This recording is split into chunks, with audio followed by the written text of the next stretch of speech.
China, America inter dependent. ఒకరి మీద ఒకరికి డిపెండెన్సీ ఉంది. వేరేజ్ మన విషయానికి వస్తే అలా కాదు. మనం ఇండిపెండెంట్‌గా వ్యవహరిస్తాం. మన దేశానికి సంబంధించినటువంటి అంశాల గురించి మనం ఫస్ట్ ప్రయారిటీ ఇస్తాం. ఇండిపెండెంట్‌గా ఉండడం అనేది మనకి వరం అంటారా? లేకపోతే శాపం అంటారా? అంటే ప్రపంచంలో ఒకరు లేని ఇంకొకరు పనిచేయలేనటువంటి పరిస్థితే. చిన్న దేశం అనే టైవాన్ లేకపోతే ఈరోజు మొత్తం ప్రపంచం స్తంభించిపోతుంది. ఎందుకంటే మైక్రో చిప్స్ ఏదైతే మనకు టెక్నాలజీ పరంగా ఇవన్నీ ఏవైతే మనం వాడుకుంటున్నామో ప్రతి దాంట్లో ఉన్న చిప్స్ అన్ని కూడాను మెజారిటీ టైవాన్ లో తయారవుతాయి. టైవాన్ కన్నెర చేసి అక్కడ సప్లైస్ ఆగిపోయినాయంటే ప్రపంచవ్యాప్తంగా అందరూ కూడా మూసుకోవాల్సింది, ఇంక్లూడింగ్ చైనా, అమెరికా అందరూ దెబ్బతినాల్సింది. టీఎస్ఎంసీ వాళ్ళ కంపెనీ, మేజర్ కంపెనీ ఏదైతే ఉందో ప్రపంచాన్ని లిటరల్ గా రన్ చేస్తుంది. కాబట్టి చిన్న పెద్ద అన్ని దేశాలు కూడా ఇంకొక దేశంతో ముడిపడి ఉన్నాయి. ఈ డొనాల్డ్ ట్రంప్ చేస్తోంది ఏంటంటే ఇవన్నీ కట్ చేసేసి నేను అమెరికానే చూస్తాను, నేను గోడ కట్టుకుంటాను, నేను నా ఇంట్లో నేను ఉంటాను అన్నటువంటి పంథాలో వెళ్తే కనుక అన్ని దేశాలు దెబ్బతింటాయి. చైనా, రష్యాకి మధ్యలో ఉన్నటువంటి సంబంధం ఏదైతే ఉందో దానిని కూడా వాళ్ళకు ప్రత్యామ్నాయాలు ఉన్నాయి. ప్రత్యామ్నాయం లేని దేశం లేదు. అట్లీస్ట్ పెద్ద ఎకానమీస్, చిన్న చిన్న ఎకానమీస్ వేరేలా ఉండొచ్చు, దెబ్బతినొచ్చు, వాళ్ళకి ఏమైనా అవ్వచ్చు, కానీ వాళ్ళ ఎకానమీ కొంత సఫర్ అయ్యేటువంటి పరిస్థితి రావచ్చు, కానీ గతి లేని పరిస్థితి ఉన్నది అని చెప్పలేదు. రష్యా, చైనాకు ఉన్నటువంటి సంబంధం అని కూడా రీసెంట్ గానే బాగా పెరిగింది. గతంలో వాళ్ళిద్దరు యుద్ధాలు కూడా చేసుకున్నారు, వాళ్ళిద్దరి మధ్యలో వాణిజ్యం కూడా లేదు. ఇప్పుడు అక్కడి నుంచి చిక్కుకుంటున్నారు. సపోజ్ రష్యా చిక్కుడు రాలేదంటే కనుక ప్రత్యామ్నాయాలు ఉన్నాయి. వెనిజువేలా నుంచో, ఇరాన్ నుంచో, ఇంకెక్కడి నుంచో కొనుక్కుంటుంది చైనా. కాబట్టి ఒకరు లేకపోతే ఇంకొకరు బతకరు అన్నటువంటి పరిస్థితి ప్రపంచంలో ఎక్కడా కూడా లేదు. ఆ విషయం అర్థం చేసుకోవాలి. కానీ కొంతకాలం తర్వాత ఈ రెండు ఎకానమీస్ ఇంటిగ్రేట్ అయినాయి కాబట్టి దాని నుంచి బయటికి రావాలంటే చాలా కష్టం. అదే పంథాలో భారతదేశం కూడా మనకు రష్యాకు ఉన్నటువంటి పరిస్థితుల్లో మనం చూసామంటే మనకు ప్రత్యామ్నాయాలు లేవు. ఫర్ ఇన్స్టెన్స్ మన డిఫెన్స్ కి సంబంధించి ప్రత్యామ్నాయాలు ఏమున్నాయి మనకు? మళ్ళీ అదే అమెరికా దగ్గర వెళ్ళి కొంటామా? మనం కొనలేం కదా. అమెరికా ఎంత అన్రిలయబుల్ చూస్తున్నాం కదా. ఈ రోజు మనం అగ్రిమెంట్ చేసుకొని మనం వాళ్ళ దగ్గర ఏదో F-16 ఏదో వాళ్ళ దగ్గర ఏదో F-35 ఏదో కొందామని మనం అగ్రిమెంట్ చేసుకున్నామే అనుకున్నాం కదా. ఓ నెల తర్వాత డొనాల్డ్ ట్రంప్ నిద్ర లేచి నాకు భారతదేశం అంటే నచ్చలేదు, మోదీ గారికి అడ్డం నచ్చలేదు, నేను ఆపేస్తున్నానంటే మన పరిస్థితి ఏంటి? సో అందుకని రిలయబుల్ పార్ట్నర్ కాదు అమెరికా.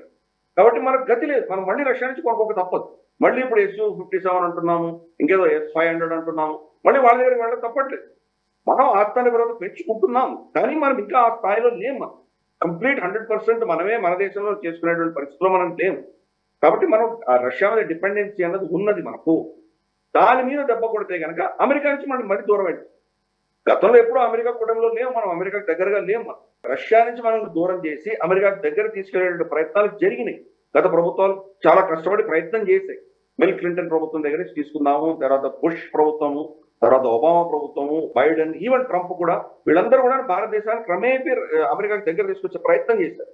కానీ ఈ ఒక్క అంశాల తర్వాత ఈ రోజు భారతదేశానికి అమెరికా మీద కంప్లీట్ గా ట్రస్ట్ పోయింది. కాబట్టి అమెరికా నుంచి ఎటువంటి కొనుగోళ్లు చేయదు. P-8I అని చెప్పేసి వాళ్ళది anti submarine air crafts Boeing నుంచి మనం కొందామని మనం వాళ్ళతో చర్చలు చేస్తున్నాం. అది ఇప్పుడు సస్పెండ్ చేద్దాం.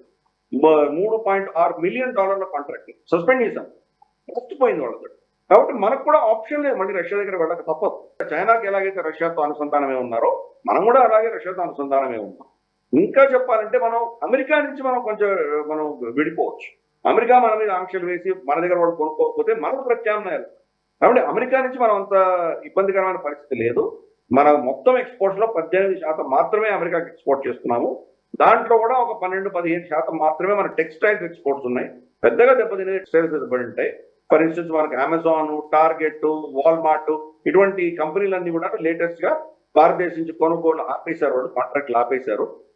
ఎందుకంటే 50% అంటే వాళ్ళు కూడా ఈ కమర్షియల్ వైబుల్ గా, అంటే ఏం చెప్తున్నారు అంటే మా దేశంతో మీరు ట్రేడ్ చేయొద్దు అని చెప్తున్నాడు భారతదేశం. కాబట్టి ఫైన్, దట్స్ ఓకే, వేరే చెప్తాం. ఎందుకంటే మన ప్రపంచంలోనే మనం 2% మాత్రమే వాళ్ళ ట్రేడ్ ఉండదు. యావత్ ప్రపంచంలో మనం చూస్తే భారతదేశం ఇంత పెద్ద దేశం అయ్యండి, ఇంత పెద్ద ఎకానమీ అయి ఉండి మనం చాలా దేశాల్లో మన ట్రేడ్ వాణిజ్యం చేయట్లేదు. ఆఫ్రికాకి వెళ్తాం, యూరోప్కి వెళ్తాం, చైనాకి వెళ్తాం. ఇన్ఫాక్ట్ చైనాలో మనం చాలా చేయలేకపోతున్నాం. మన కాస్ట్ ఆఫ్ ప్రొడక్షన్ చాలా ఎక్కువ ఉన్నది కాబట్టి ఒకసారి దాని మీద ఫోకస్ చేస్తాం. లాటిన్ అమెరికా వెళ్తాం, ఇంక కూడా వెళ్తాం. ఆప్షన్స్ ఉన్నాయి మనకి. డైవర్ట్ చేయొచ్చు అంటారా? డైవర్ట్ చేయొచ్చు అంటారు. ఇప్పుడు మనం ఏదైతే అమెరికాకి ఎగుమతి చేస్తున్నామో ఈ 50% అంటే దాన్ని రెసిస్ట్ చేస్తున్నట్టుగా కనిపిస్తుంది. ఈ అమెరికాకి ఎగుమతి చేసేటువంటి ప్రోడక్ట్స్ని మీరు ఆప్షన్స్ ఉన్నాయని చెప్తున్నారు. అది ఈ అడ్జస్ట్మెంట్ కావడానికి మేబీ కొన్ని నెలల సమయం పడుతుందా అమెరికాకి బదులుగా? తప్పకుండా పడుతుంది. సప్లై చైన్స్ అన్ని ఫిక్స్ అయి ఉంటాయి కాబట్టి అవును. ఇది ప్రపంచవ్యాప్తంగా డిస్రప్షన్. ఒక దేశం కాదు. ఇప్పుడు కెనడా కూడా అదే పరిస్థితి. కెనడా అమెరికా వాళ్ళ పార్ట్నర్షిప్ ఆల్మోస్ట్ 60-70% అన్ని అమెరికాకే అమ్మేది కెనడా. ఇప్పుడు వాళ్ళిద్దరి మధ్యలో ఘర్షణ వచ్చేసరికి 35% వాళ్ళ మీద ట్యాక్స్ వేసేసరికి వాళ్ళు కూడా ప్రత్యామ్నాయం చూసుకోవాలి. కాబట్టి ఇమ్మీడియట్ గా అది లాభం అది మనం అచీవ్ చేయలేము. సమయం పడుతుంది, కొన్ని నెలలు పట్టొచ్చు. సప్లై చైన్స్ అనే డిస్రప్షన్స్ అనేది కొంతకాలం ఉంటుంది. 5-6 నెలల తర్వాత డొనాల్డ్ ట్రంప్ మళ్ళీ వచ్చి మనకు సరే మీకు కన్సెషన్ 5% ఇస్తున్నాను, 10% ఇస్తున్నాను రండి అంటే కనుక వెళ్ళడానికి మనం సిద్ధంగా ఉండం. ఎందుకంటే మళ్ళీ ఎటువంటి నిర్ణయం తీసుకున్నాడో తెలియదు కాబట్టి సప్లై చైన్స్ అని అమెరికా నుంచి వెళ్ళిపోతాయి. ఈ రోజు డొనాల్డ్ ట్రంప్ చేస్తుంది ఏంటంటే ఏదో టెంపరీగా అందరినీ బెదిరించి తల వంచేటువంటి ప్రయత్నం చేసినా దీర్ఘకాలీనంగా అమెరికా మీద ఉన్నటువంటి భరోసా కంప్లీట్ గా తీసేస్తున్నారు. దానివల్ల అమెరికా చాలా గణనీయంగా దెబ్బతినబోతోంది. వాళ్ళ డాలర్ దెబ్బతింటుంది. డాలర్ మీద అందరికీ గౌరవం పోయింది. క్రమేపీ అంటే ఇమ్మీడియట్ గా షిఫ్ట్ మనకు కనిపించదు, ఓవర్ నైట్ కనిపించదు. ఎందుకంటే డాలర్ ఈ రోజు ప్రపంచాన్ని శాసించేటువంటి శక్తి కాబట్టి ఓవర్ నైట్ మనకు కనిపించదు. రాబోయే 6 నెలలు సంవత్సరం లోపల మనం చూడొచ్చు. ఇప్పుడు డొనాల్డ్ ట్రంప్ వచ్చిన 6 నెలల్లో 10% దాని వాల్యూ పడిపోయింది. డాలర్ వాల్యూ పడిపోయింది. కొంతమంది అనలిస్ట్ ఏం చెప్తున్నారంటే అదే పనిగా దాని వాల్యూని పడగొట్టాలనే ప్రయత్నం చేస్తున్నాడు డొనాల్డ్ ట్రంప్. అది కనుక దాని వాల్యూ పడిపోతే కనుక అమెరికా అప్పులు దాని యొక్క $37 ట్రిలియన్ ఏదైతే ఉందో దాని మీద కొంత ఊరట వస్తుంది వాళ్ళకి. దాని వాల్యుయేషన్ పడిపోతుంది కాబట్టి కొంత వాళ్ళు ఈజీగా సునాయాసంగా దాని అప్పు తీర్చుకోవచ్చు కొంత అని చెప్పేసి దానికోసం చేస్తున్నాడు ఇది అని ఒక అనాలిసిస్ కూడా ఉంది. అలాగే మనం చూస్తే కనుక ఈ యొక్క రెసిషన్ రావడంతో మిగతా దేశాల నుంచి అక్కడ కొనుగోలు అయిపోతాయి కాబట్టి ఆ దేశంలోనే మ్యానుఫ్యాక్చరింగ్ తయారవచ్చు. ఎందుకంటే ఈ రోజు అక్కడ ఉన్న డాలర్ రేట్ వల్ల కాస్ట్ ఆఫ్ ప్రొడక్షన్ చాలా విపరీతంగా ఉంటుంది అమెరికాలో మనం ఏదైనా ప్రొడ్యూస్ చేయాలంటే కనుక వాళ్ళ జీతాలు ఇచ్చి వాళ్ళ ఖర్చులతోటి ప్రొడ్యూస్ చేస్తే కనుక చాలా ఖర్చుతో కూడింది. అందుకనే వాళ్ళు మిగతా దేశాలకు అవుట్సోర్స్ చేశారు. చైనాకి, భారతదేశానికి, వియట్నాం అవుట్సోర్స్ చేశారు.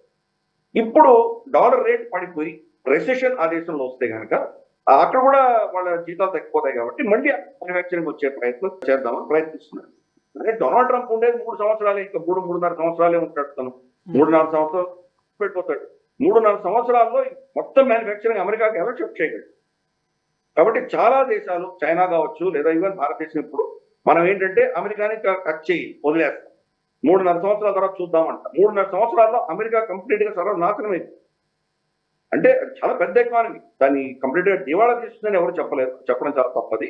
కాకపోతే వాళ్ళకు ప్రపంచవ్యాప్తంగా శత్రువులు పెరిగిపోయి మిత్రులు కూడా వాళ్ళ నుంచి దూరం అయిపోయి వాళ్ళ మీద నమ్మకం పోయేసరికి డాలర్ యొక్క ఆధిపత్యం క్షీణించేటువంటి ప్రమాదం విపరీతంగా ఉంది. ఏంటంటే ఒక క్షీణిస్తున్నటువంటి సామ్రాజ్యంలో వాళ్ళకు ఇంకా పాతకాలపు వాళ్ళకు ఉన్నటువంటి ఆ అహంకారం అనేది పోవట్లేదు. ఈ వీడియో మీకు నచ్చినట్టయితే లైక్ చేయండి, 10 మందికి షేర్ చేయండి. అలాగే కామెంట్ల రూపంలో మీ అభిప్రాయాలను మాతో పంచుకోండి. Nationalist hub group of channels ను సబ్స్క్రైబ్ చేసుకుని తెలుగునాట జాతీయవాద జర్నలిజాన్ని ప్రోత్సహించండి. ఈ వీడియో కింద ఉన్న బెల్ ఐకాన్ పై క్లిక్ చేయడం మర్చిపోవద్దు.